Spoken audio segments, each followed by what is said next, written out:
Hi, friends, and welcome back to the Hopeful and Wholesome podcast and to your Magnetic Minute of Hope, your little 5 to 6 or so minute episode to give you some insight and wisdom to end your week and to bring into your weekend something to really contemplate. And I want to start by asking you today, what comes up for you when you hear the word responsibility? I want you to feel into this. Is it tension in the body? Is it a tightness in your chest? Is it a weight on your shoulders? Or maybe it feels totally light and free and fuzzy and sparkly. How does the word responsibility feel in your body when you hear that word or when you say that word?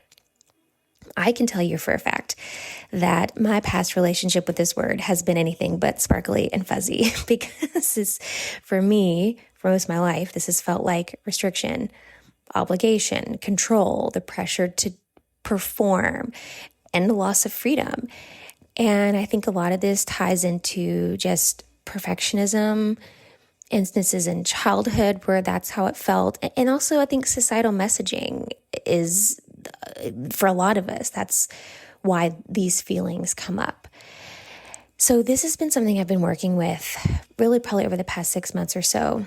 And it came up a lot in this container that I'm in, where we do a lot of deconditioning and shadow work.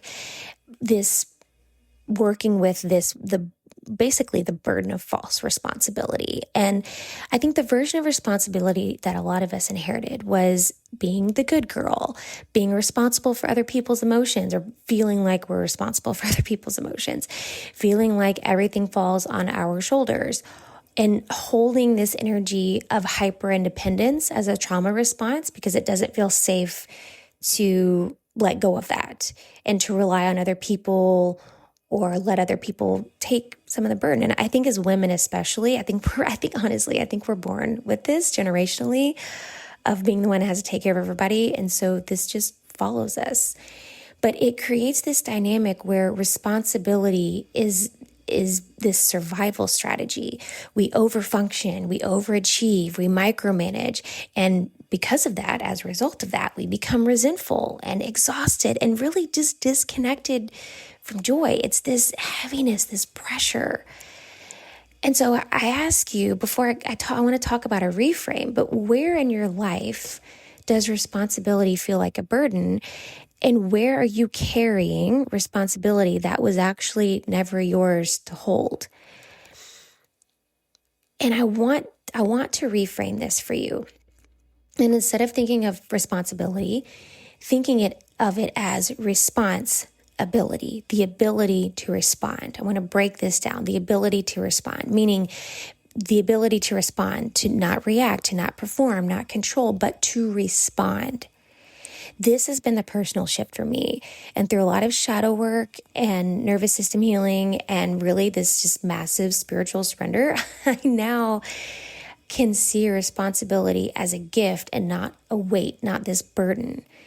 Because I think the deeper truth, if we can see this as the ability to respond versus responsibility, we can see it as the ability to respond to what's been entrusted to you, your gifts, your divine assignments, your body's wisdom, your truth, your desires. That's what this is about. So the reframe is this return to sovereignty and like ownership of what's been entrusted to you. That's what it is.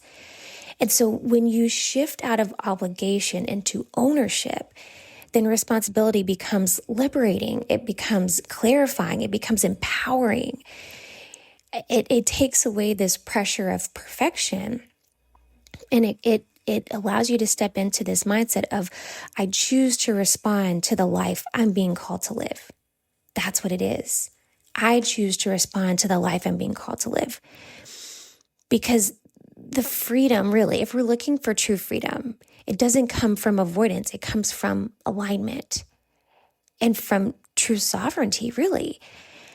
And so this vision that God gave you, the gifts that you were entrusted with, the responsibility is the bridge between that. It's between the bridge between the vision and that you have that was divinely handed to you and the embodiment. It's this sacred contract with your soul. And so I want to call you into this ownership, this really courageous ownership. What if responsibility wasn't the thing stealing your freedom, but it's the very thing that gives it back to you? Like, what if we had that really radical shift with responsibility? So I invite you right now to reclaim your responsibility, your ability to respond. Lay down any burdens that aren't yours and fully step into the ownership of your divine assignment that you've been given. Because the fact is, you are not responsible for everything, but you are able to respond to what is yours. That is the ability to respond. I hope this gives you something really potent to think about this weekend, and I'll see you next time.